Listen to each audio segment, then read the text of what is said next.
Hello, I'm Gerry O'Connell, a member of the Cruise Liners Association, CLA, and I'll be one of your guest lecturers on your cruise.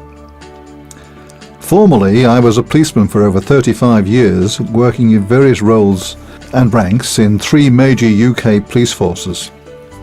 Eventually, I rose to the rank of Deputy Chief Constable of one of the UK's largest police forces, Lancashire Constabulary. When I retired from the police, I became a security consultant and worked all over the world, including the Caribbean, the Middle East, and in India.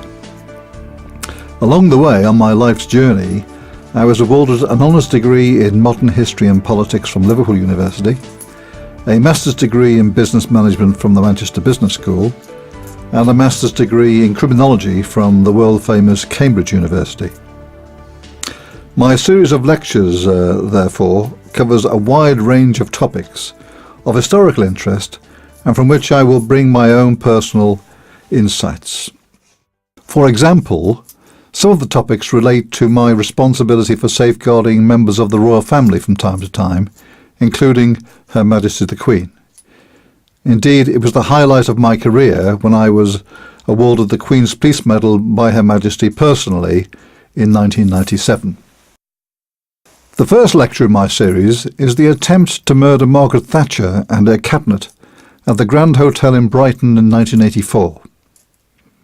My lecture will cover the plot and how the IRA planted the bomb in the hotel, the explosion and its impact, the investigation, which is very interesting, and the arrest of the bomber, Patrick McGee, and the release of the bomber later, and his relationship with the daughter of one of his victims, which was quite remarkable.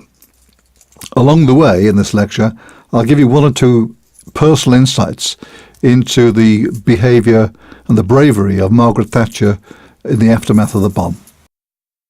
The second lecture covers one of the biggest annual events in the royal calendar, namely the Royal Maunday Service.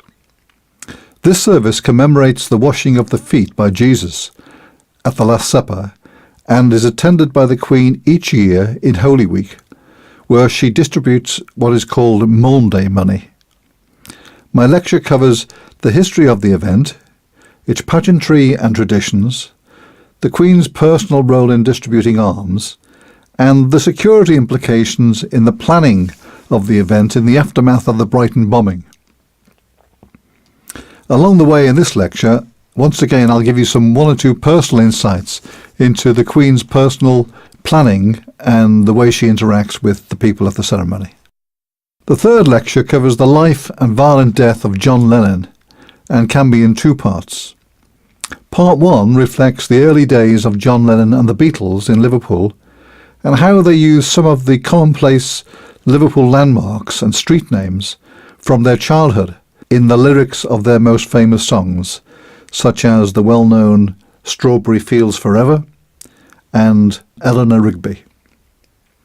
We take a visual tour of some of these landmarks in Liverpool, and we chart the rise of the Beatles to the status of global superstars and the pressures and the tensions this brought upon them as a group.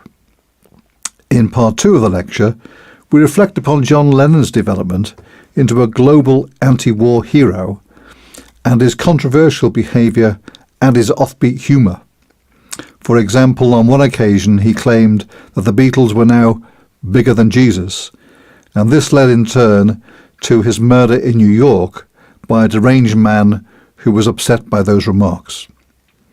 We will look at the murder in some detail, and we'll also look at the aftermath and the grief around the world and the setting up of a new shrine at the new Strawberry Fields in Central Park in New York.